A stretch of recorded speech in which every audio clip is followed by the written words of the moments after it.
Muchas gracias por invitarme y siempre siento esta leve incomodidad hablar de algo en América Latina con los latinoamericanos, especialmente ya que tenemos alguien de México de inmediato se hace muy incómodo porque puede sospechar que, por ejemplo, argentinos no saben mucho de Centroamérica y lo que sea. Pero bueno, voy a intentar un poco explicar y lo que voy a presentar hoy, más que una investigación, es una conversación. Es una conversación que he tenido con un amigo hondureño, que cada vez que pasa algo extraordinario en Honduras, y pasa a menudo, siempre dice que este país no existe, esta democracia no existe. Entonces, es una discusión más empírica que teórica, tal vez, sobre si podemos hablar de estas democracias que están decadentes o democracias que no fueron, que nunca hubo. Y hoy, a ver, intento mover mi presentación. ¿Pam?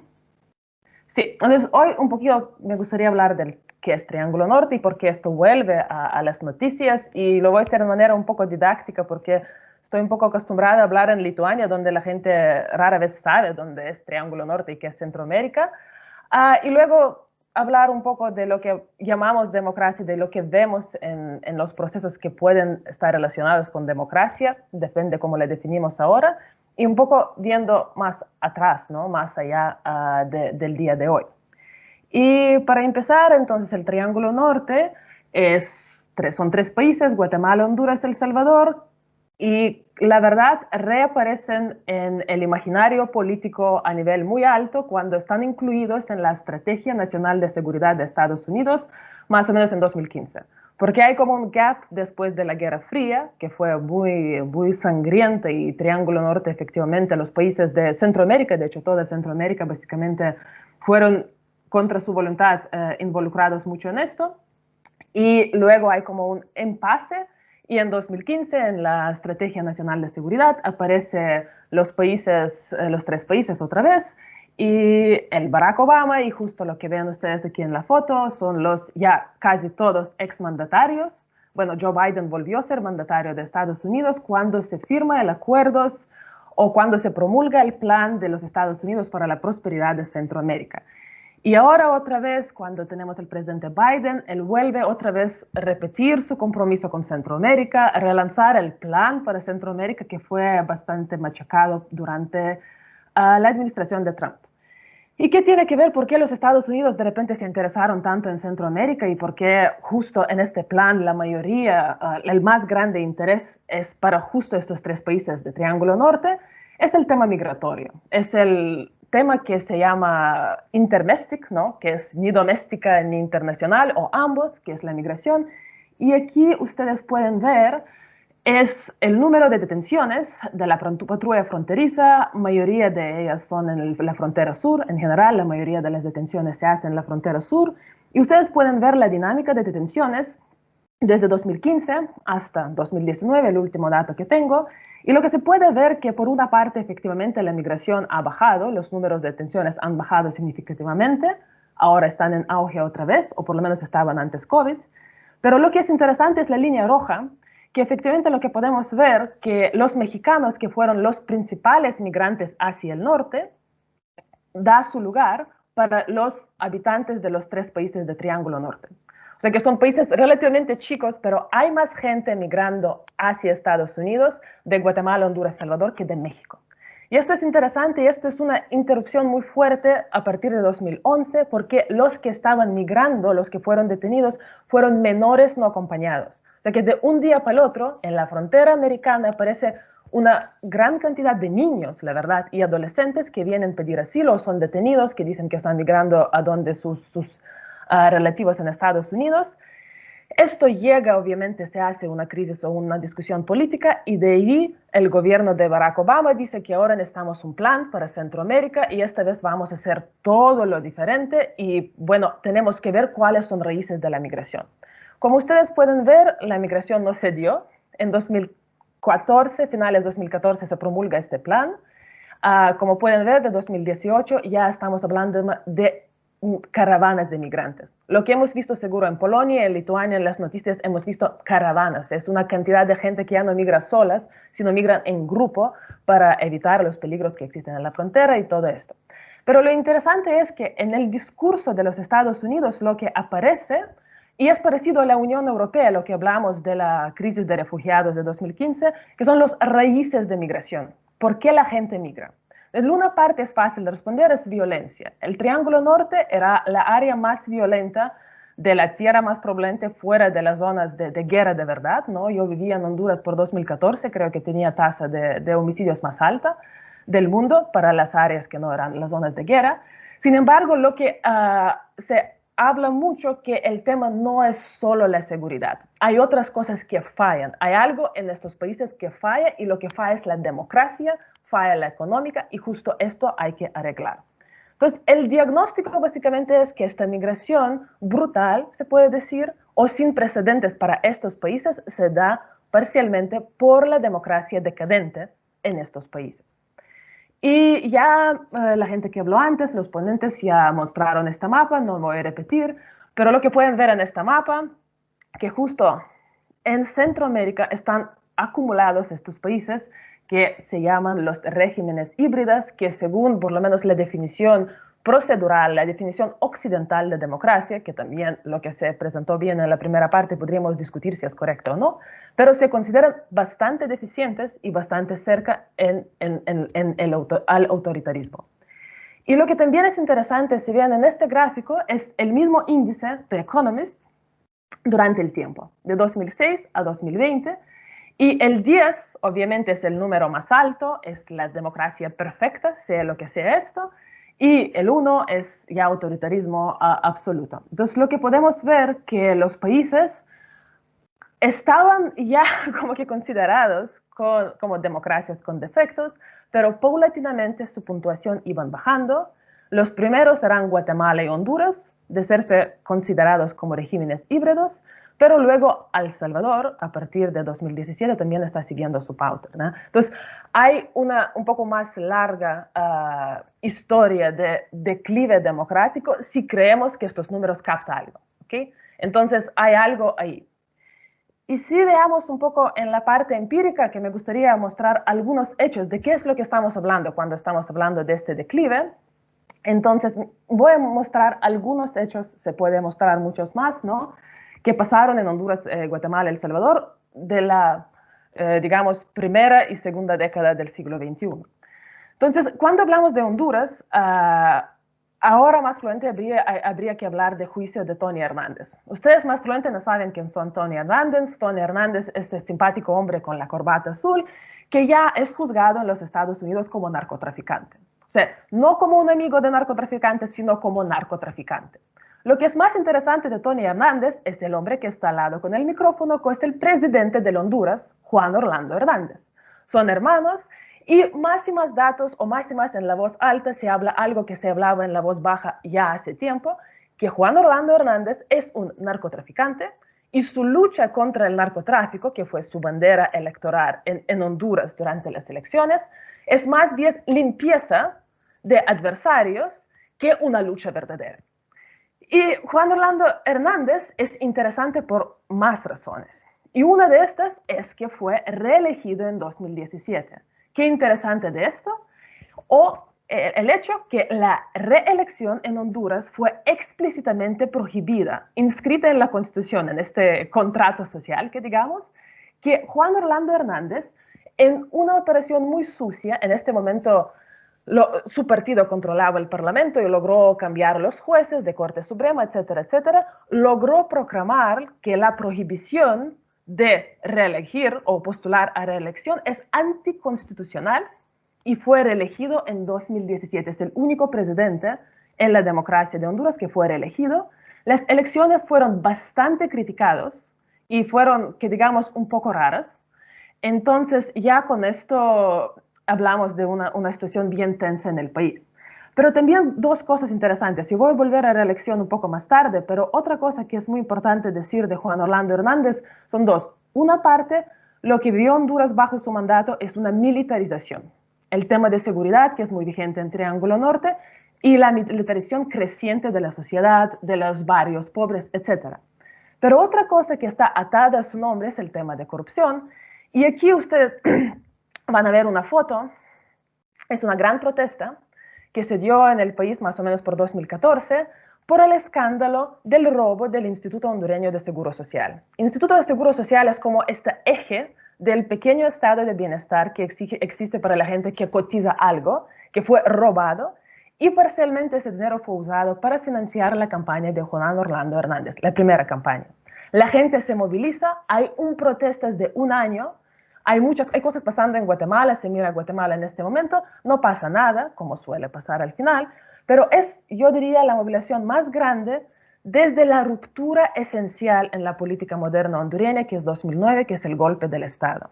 Entonces, el 2009, y perdón, yo estoy yendo atrás, pero siento que hay que explicar un poco cosas, ¿por qué es esencial y por qué es rara la elección de 2017 de presidente que es ahora? En 2009, el entonces presidente, que era un poco más izquierdista, se podría decir, se podría suponer, propone cambiar el pacto social de Honduras y hacer una nueva constitución, y propone hacer el referéndum por esto. Se inculpa a él por tener afán de ser reelegido, que podía ser verdad, pero nunca lo vamos a ver porque en 2009 se da golpe y Honduras se fractura a tal nivel porque hay una polarización muy fuerte de la sociedad, inclusión militar, etcétera, etcétera, que yo creo que repercusiones de este golpe es lo que estamos viendo ahora también.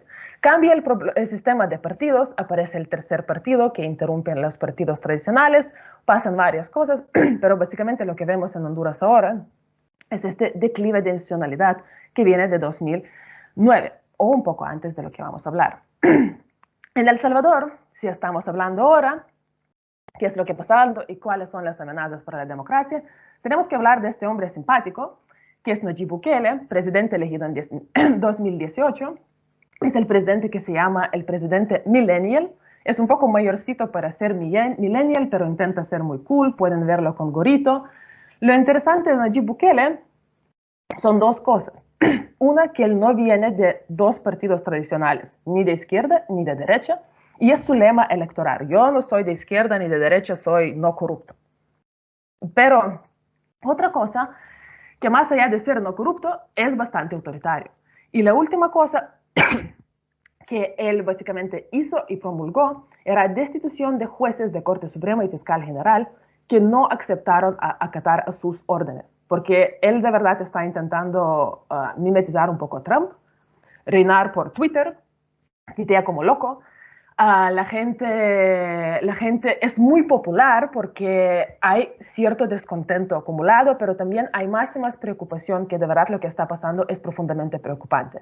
El primer año de mandato logró amenazar al Parlamento, metiendo el ejército al Parlamento salvadoreño, pidiendo que se voten por algunas leyes que él quería que se aprueben. ¿Por qué es interesante o importante lo que pasó con Nayib Bukele también a más largo plazo? Es porque Salvador, después de guerra civil que se termina en 92, hay dos partidos, una de derecha y de izquierda, pero derecha gobierna hasta 2009, cuando primera vez llega la izquierda y hay una enorme ilusión que va a cambiar todo. Hay leve esperanza porque baja la criminalidad, porque el gobierno hace trega, entonces secreta con las maras principales, pero en 2014 la trega se rompe, la violencia sube, Salvador se vuelve otra vez básicamente el lugar de masacres. Y además, en más o menos el mismo momento, los dos presidentes, Mauricio Funes, que es el primer presidente de izquierda, pero también el presidente de derecha, Elías Antonio Saca, están siendo juzgados por la corrupción. Funes se escapa a Nicaragua, declara que todo esto es político, que no lo es, era corrupto.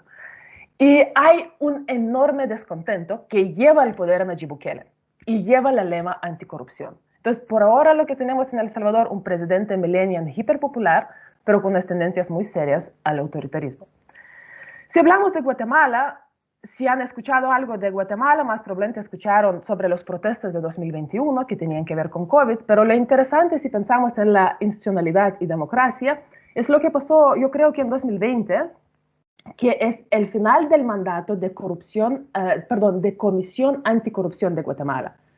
Esta institución fue muy importante en Guatemala y los países de Centroamérica estaban viendo cómo funciona como un modelo porque logró sacar los escándalos o los casos de corrupción muy, muy altos y que efectivamente llevaron en 2015 a encarcelamiento del presidente Otto Pérez Molina y su vicepresidenta. O sea, al juicio porque eran corruptos, robaban. La investigación que se llevó a cabo con la parte también con esta corrupción puso esto público, la gente protestó, el presidente tuvo que salirse del poder básicamente. Y después, en 2017, también como Nayib Bukele, en la ola de descontento y con la plataforma anticorrupción, pero también apoyado por los militares, llegó el Jimmy Morales, que al principio habló mucho sobre anticorrupción, pero luego cuando le empezaron a investigar a él, cerró el CICIG. Él fue el presidente que se metió con el CICIG. Al final logró no renovar su mandato, pero antes de esto básicamente echando sus trabajadores del país. O sea, hay serias razones a hablar que algo va mal en estos países con la democracia si estamos hablando a nivel institucional y procedural. Si vemos un poco más a largo plazo, si vemos un poco más atrás en corto, digamos, medio plazo, ¿no? Porque lo que estábamos viendo eran 2020, 2010, ¿no? Podríamos ver un poco más indicadores y es el Banco Mundial que hace estos índices de diferentes aspectos de que ellos consideran formar la gobernanza. Entonces, ustedes pueden ver que hay una escala de 2,5 puntos y menos 2,5 puntos. 2,5 puntos es la puntuación mejor, menos 2,5 puntos es la puntuación peor. Entonces, si vemos el tema de voz y responsabilidad más fluente del gobierno, que la participación, libertad de expresión, asociación, etc., podemos ver que El Salvador se ve mejor que otros países, pero básicamente casi ninguno de ellos sube por encima de 0. O sea que están en esta situación donde constantemente hay problemas de participación, hay problemas de expresarse. No deseo a nadie intentar crear un partido político en Guatemala, especialmente de corte de izquierda, o más bien deseo suerte con este esfuerzo porque es muy difícil, se impide este tipo de cosas, por ejemplo, en Guatemala. Entonces hay, desde el 96 que hablamos de final de conflicto militar en Guatemala, estos países están en este estado de deficiencia, si se puede decir, si se puede dar nota a cosas así. Eficiencia de gobierno, donde lo más esencial, más probablemente es la independencia de aparato, ¿no? Del gobierno, de servicios públicos, también podemos ver que ni a 0 llegan casi a -1. También El Salvador se ve mejor que otros países, pero también podemos ver a largo plazo que hay serias deficiencias también. Y no he dicho, pero los dos países que vean arriba, usé Uruguay, que es como este modélico país de América Latina, ¿no? Y Costa Rica, que es este país odiado por todos los centroamericanos por ser tan malditamente perfecto, y pueden ver que están bastante por encima, o sea, están bastante por abajo estos países para promedio latinoamericano, ¿no? No hablamos de estas democracias imaginadas, ideales, según cuáles se hacen estos índices, ¿no? Como Canadá. El derecho, el Estado de Derecho, ¿no? Que efectivamente seguridad, juicios y etcétera, también podemos ver que está bajo 0, históricamente, es deficiente. La gente es la percepción de la gente que no pueden confiar en cortes, no pueden confiar en jueces, que hay mucha violencia en estos países. Y lo último es la corrupción, de lo que hemos hablado, y la cooptación o captura del Estado por los élites corruptos, también podemos ver que es alrededor de -0,5 y -1, que también es bastante deficiente desde finales del siglo XX. Entonces, ¿a dónde voy yo? Cuando estamos viendo estos índices también dicen una parte, y las elecciones, y el presidente, y la Unión Europea, nosotros y los Estados Unidos apoyamos la gobernanza, fortalecemos la administración pública y hacemos muchas cosas. Pero si hablamos de otras dimensiones de democracia que no son procedurales, sino, por ejemplo, el tema deliberativo, ¿no? Que es esta idea que la gente tiene que discutir sobre la democracia, la gente tiene que involucrarse, ¿no? Pero involucrarse pensando, ¿no? De las preguntas importantes, o la democracia participativa, que básicamente habla de esto, que hay que involucrar a la gente con los referéndums, con las consultas, con varias cosas. Esto en Centroamérica no ha habido. Y me parece que muy importante por qué no ha habido, o por qué yo creo que no ha habido. Primero, hay que hablar de la desigualdad. Es el índice Gini, Como ven, por cierto, rojo es Guatemala, es un poco falso porque para Guatemala faltan datos y yo simplemente usé el mismo número de 2014 porque si no, no es posible hacer una línea que se puede ver, ¿no? Pero podemos ver que índice de Gini, especialmente si hablamos de Guatemala y Honduras, y peculiarmente me pareció interesante Costa Rica aquí, ¿no? Pero ronda 0,5. Índice Gini varía entre 1 y 0, ¿no? Y normalmente en Europa hablamos de 0,3 o 30 en este caso, ¿no? Y efectivamente lo que hablamos en los países centroamericanos o del Triángulo Norte, Gini es alto porque la desigualdad financiera de capital es alta. Pero lo que también es muy importante entender que los países centroamericanos, a diferencia del resto de América Sur, son países que siguen siendo rurales. Son países con una alta población rural. O sea que pueden ver que, por ejemplo, en Guatemala, alrededor de 60% de la población, para 2019 creo que era el último dato, viven en las áreas rurales. En Honduras va a ser un poco menos, son 50, alrededor de 50, en Honduras será un poquito más de 40, solo Salvador es un poco más urbanizado, porque Salvador es muy chico, mucho más extensos estos pueblos que son áreas semi-urbanas. Entonces, lo que de verdad les importa cuando hablamos de desigualdad es la tenencia de tierra. Y hablamos de los países donde, y son datos muy diferentes y muy variados, no encontré un dato bonito comparable para 3 países, pero que básicamente podemos hablar que en Salvador 22% de los productores explotan casi 80% de la superficie agrícola. En Guatemala, 94% de familias pequeñas, de productores pequeños, tienen solo 18% de la tierra, mientras 1,5, solo es 1,5% de todos los productores tiene más de 60% de la tierra. Es una concentración enorme. En Honduras también los números son parecidos, ¿no? O sea que mayores, que son 5% de todas estas fincas, trabajan alrededor de 61% de la superficie. Que esto significa que el resto de la gente lucha por la tierra, lucha por sobrevivencia. No puedes hablar que están incluidos en cualquier proyecto político. No están incluidos en el Estado en muchos casos. En Salvador, cuando yo estaba ahí, me topé con los colones, con la gente que está heredada con la tierra del patrón. Esta gente no tiene pasaporte. O sea, esto no es, o sea, esta gente está fuera del sistema económico-político del país. No podemos hablar de su inclusión. Y esto se ve también, y pueden sentir, viendo las exportaciones, lo que exporta Centroamérica. Mira Guatemala, todo lo que está amarillo son agroexportaciones, como bananas, café, azúcar y todo esto. Se pueden ver la enorme porción de exportaciones en Guatemala que están compuestas por las cosas que se literalmente extrae de la tierra. Para Honduras y Salvador hay una leve matiz, pueden ver que amarillo ya se hace más chico y crece la área verde. Y la área verde son básicamente textil, o son la industria de maquila. Industria de maquila son estos assembly plants que básicamente son... Mónica, tengo que terminar, ¿no? Sí, ya estoy terminando.